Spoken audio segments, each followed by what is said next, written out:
The Radio Forest Podcast.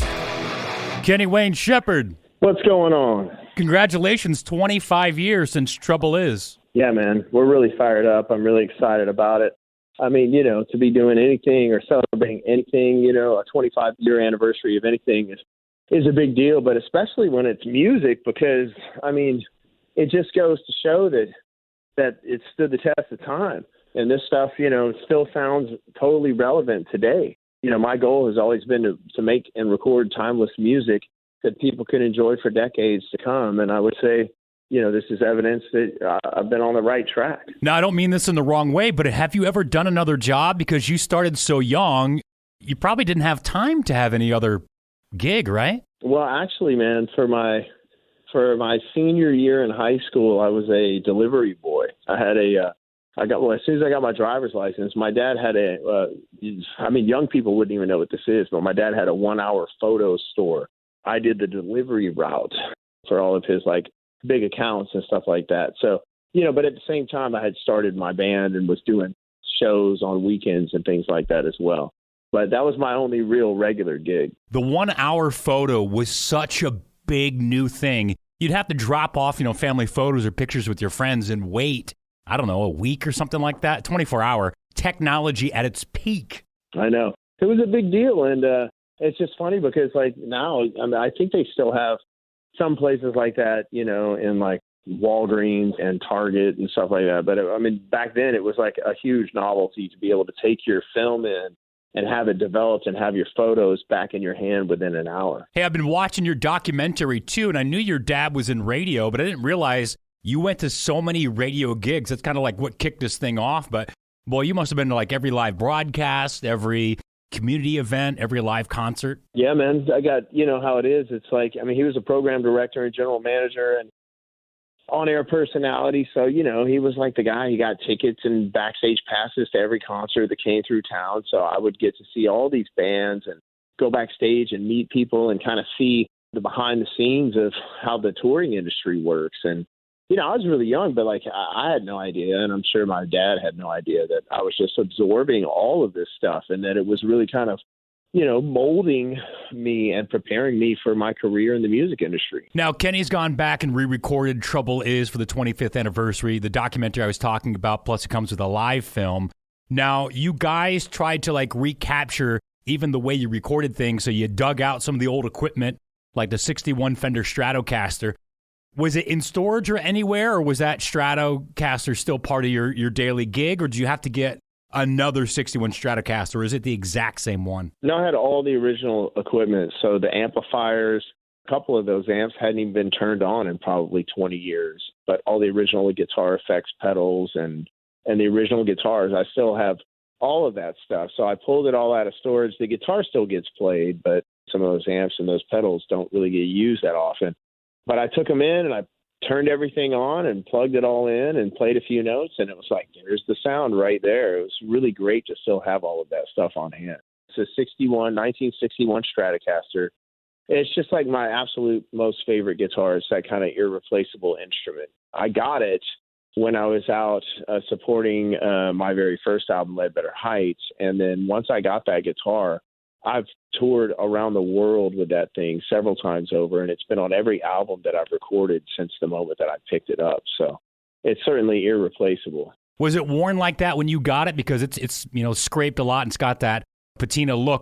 Was it already well worn when you got it? It wasn't in mint condition, but it certainly did not look like it does now. That's pretty much, I would say 99% of all the wear on the guitar has come from me playing it over the years. It's kind of cool. Some things that I have, like my automobiles, I like to keep them in, nice, pristine condition. But, my instruments, they're tools, they get used really hard. And thankfully they kind of look cooler the more beat up they get. Did you ever get that Barracuda done? How's that coming? Still working on it. It's a very slow process. COVID really kind of derailed that project car for 2 years. And so we're finally making some really good progress, and the car's getting close to being ready to be painted. And once you get paint on it, then you can, it's the beginning of the home stretch because you can start, reassembly and all of that. Now, I think it might have coincided with the time frame of COVID, but after 20 years in California, you went back to Louisiana. Was that a hard sell? I mean, you've got 6 kids, so you've got 8 people in your family. How does that idea come up, and how do you sell it to everybody? Well, you mean like just going back to Louisiana in general? Or, yeah, like did you come up with the idea and you're talking to your wife and then you just tell the kids, hey, you don't have a choice, we're going? I mean, that's a big decision with 8 people, the cars, the guitars, your career, where you fly out of. It's not an easy thing to pack up and move, or is it? Well, right. No, it's definitely challenging when look, I've been in California for 22 years, but, I lived the first 21 years of my life in Louisiana. So it actually worked out where we had a home in Louisiana and we had a home in California, and we were kind of just dividing up our time. Then we decided to leave California, and actually we ended up getting a place up in Tennessee. And so then it wound up, Tennessee and Louisiana. Back to this, the 25th anniversary, you've decided to cover Bob Dylan. Yes, he's a guitar player, but Bob Dylan and Kenny Wayne Shepherd, 2 different guitar sounds, styles, and ideas.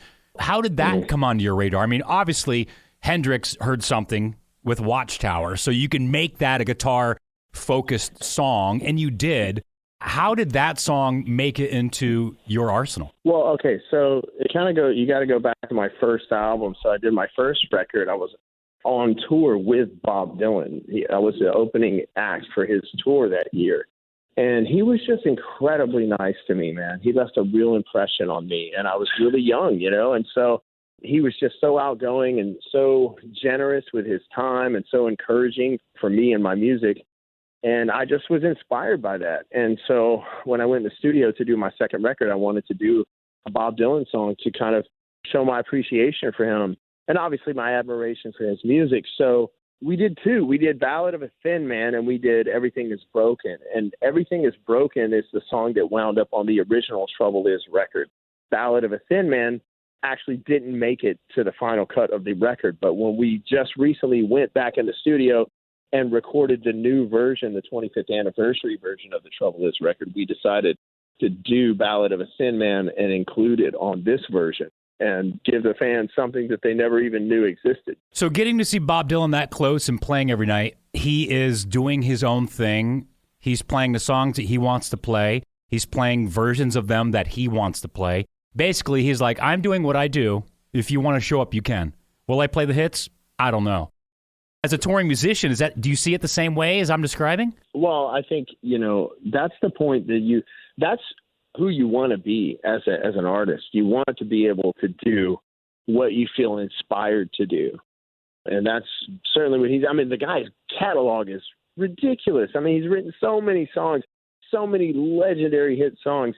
Like, he could come up with multiple different set lists, never play the same show twice, and still be full of hit songs, which is just incredible. But, the goal is, I think, as an artist, is to be able to do whatever you're inspired to do and for the fans to support you in that. And so he certainly has earned that right. I admire him for doing that. That's pretty cool. Is picking a cigar like a song? Is it something pops in your head so you go with that cigar? Or do you have a certain taste in the moment? You're like, no, I really need to hear Bob Dylan at this moment. Or is there a cigar that you go to and you're like, I don't know what I want, but this is my favorite? If you're a cigar enthusiast, then, it's all about the flavor of the cigar and the complexities in all of that. It's kind of like wine connoisseurs, And so if you've been a cigar enthusiast long enough, you kind of have your go-to, and like if you're in the mood for like some guys, I'm not that complicated when it comes to that stuff, but some guys, they have a specific one. If they really like, some guys like wake up in the morning, have a cigar with their coffee. I'm not that guy. But like they have a certain cigar that pairs well with their coffee, and then they have a certain cigar maybe that they have in the afternoon, and they have one that's really great after a steak dinner and things like that. So you can take anything as far as you want to, really. Well, how do you pick one then? I keep a steady supply of the ones that I know are consistently good, and then I'll walk in there and I'll look at what I've got, and I go, I don't feel like I'm in the mood for that one. Your father-in-law, Mel Gibson, he's got quite a few different properties and has throughout his life. Australia, Costa Rica, Montana, Connecticut, Maui. But my question for you is, have you ever been to his island in Fiji? Yeah. I have actually, yep. Own private island. Tell me about that. And do you go to Australia and then from Australia go to the island? Well, it depends on how you're getting there, by airline or private plane or whatever, and all of that kind of stuff. Some people would go to Australia first and then maybe stay there for a couple of days and then carry on to Fiji, or sometimes you might just fly straight into, I think, San Jose. I can't remember. I think that's the main city that has the main airport there. And then you have to get on a smaller plane or a helicopter or a boat to get to the island after that. And I mean, dude, it's cool. I mean, I was there when we were looking at multiple different places trying to figure out which one was the right one. And it was just an incredible experience, man. I mean, but what an incredible environment. I mean, the water there is beautiful. The sand, the beaches are amazing. It's a pretty incredible place. If you ever have the opportunity to go to Fiji, I certainly recommend it. Now, Jerry Harrison from Talking Heads produced The Trouble Is. He also produced quite a few hit records right before working with you. Were you a fan of him as the Talking Heads? Were you aware of him, or was it kind of, oh, yeah, I've heard of that guy, let's get to know each other? Well, I wasn't like a massive Talking Heads fan, but I certainly was aware of their music and had a lot of respect for the band. But, I had been turned on to him through the guy at my record company, Jeff Aldrich, the A&R guy. It's kind of his responsibility to manage the band's projects. And so he thought it would be a great collaboration between Jerry and I.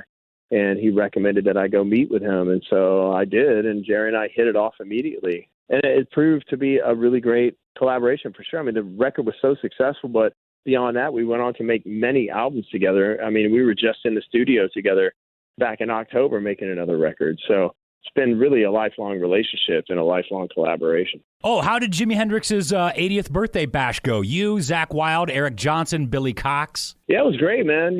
That's kind of an extension. We used to do this thing called the Experience Hendrix Tour, but that tour hasn't really happened in a few years. So we all kind of got together. The Hendrix Estate puts on the concert, and they wanted to do a show honoring Jimmy's 80th birthday. And so it was a lot of fun, man.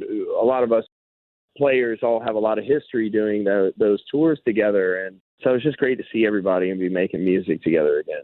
And didn't you play his Stratocaster before, right? I did. I played the white Strat that Jimi Hendrix played at Woodstock.